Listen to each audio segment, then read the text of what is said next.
Sometimes the mind feels foggy after first waking up in the morning, so clearing it up by cleaning and resetting the home can be helpful before diving into a day of errands or work.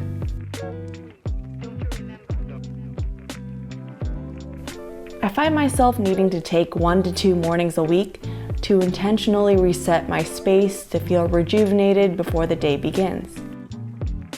Cleaning is one of the ways I practice self-care, as I believe that having an organized space helps calm my mind down and brings peace when things get busy.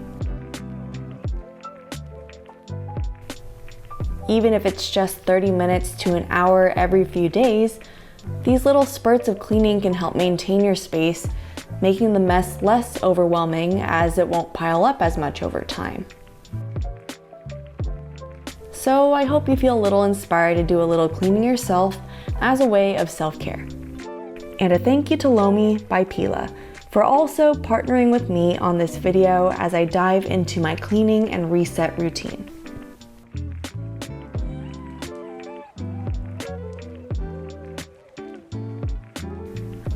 My morning has been a little back-to-back, so to start, I'll first tackle the initial surface clutter. I just got back home from some meetings and errands at the kitchen we bake out of, so I left the home in a bit of a mess on my way out. A culmination of the previous evening's activities and chores left unfinished from the day before. Usually, the kitchen is the messiest area that accumulates clutter over time, since we're always eating throughout the day. So it's time to clean up the mess I made from a quick breakfast and set things straight.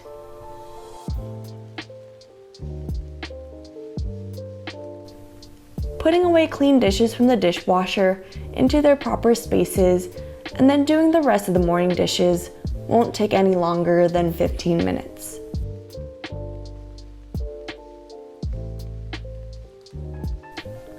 Next up is just a task I need to finish from the day before.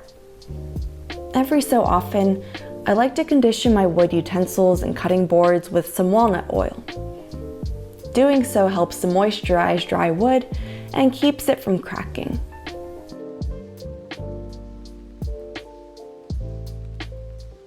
I use whatever extra compostable napkins or paper towels I may have to help rub the walnut oil in, and then I'll compost it afterwards.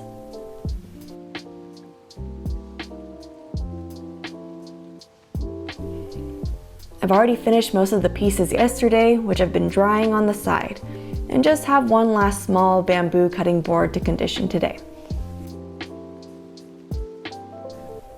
With all the things put away, I also realized that our collected compost is ready to be processed in our Lomi, which is a sponsor for today's video.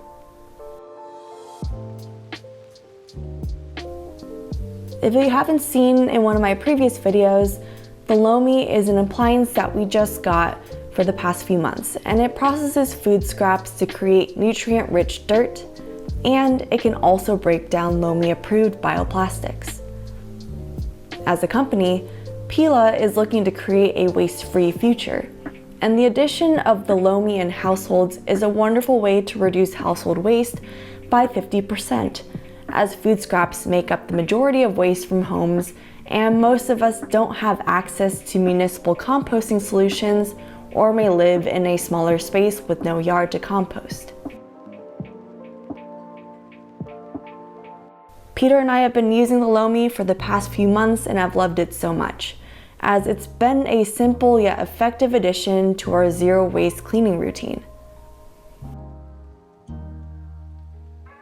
If you're interested in getting your own Lomi or want to see more about how it works, I'll link the details as well as my previous video on how I use my Lomi in my everyday kitchen routine below in the description box.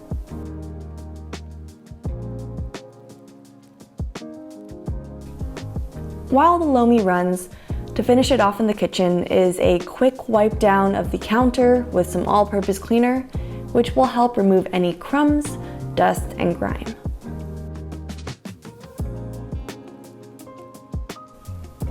Wiping corners behind appliances and areas on the stovetop help to reduce the amount of buildup that may accumulate over time.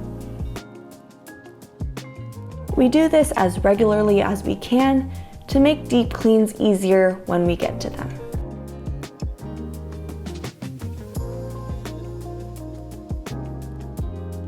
While I'd love to keep dusting the open pantry and top of the fridge as well, this isn't time for a deep clean, and it's time to keep moving along and clear other surface areas.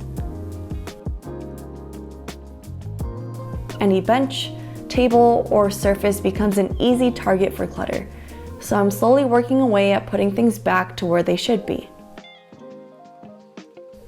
The dining table has amassed a few items after a morning of online meetings, and Cooper's toys have also piled up on the floor.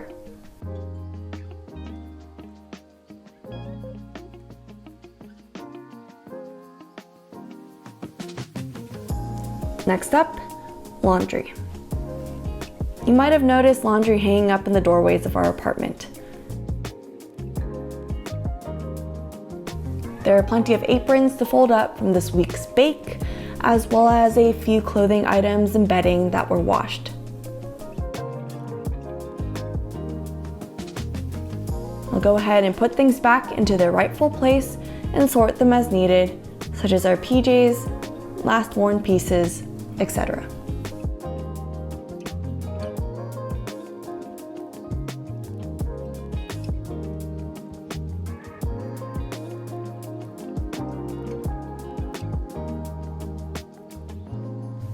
The last room of the apartment is the bathroom.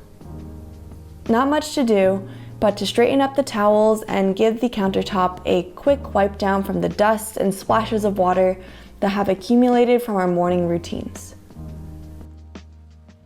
Doing this on a routine basis just keeps the bathroom looking clean, and it'll be nicer to look at throughout the day when in use.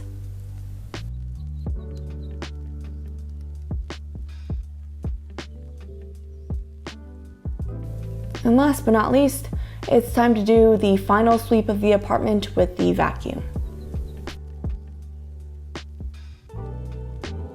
There's a lot of dust and dirt from the sofa that has accumulated, as Cooper loves to lounge on there, as well as on the carpet and rest of the floors.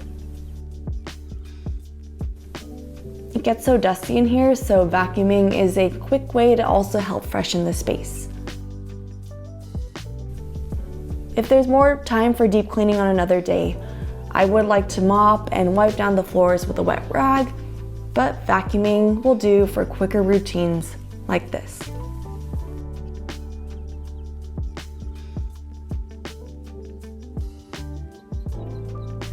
So that's it. A quick hour's worth of cleaning and resetting to help make a once cluttered, disheveled space into an organized haven, ideal for productivity for the rest of the day. Hope you all enjoyed this routine of mine, and be sure to like, subscribe, and follow me on Instagram at simplybychristine for reminders for when a new video pops up. Thanks all for watching, and as always, I hope you have a simple, sustainable day ahead.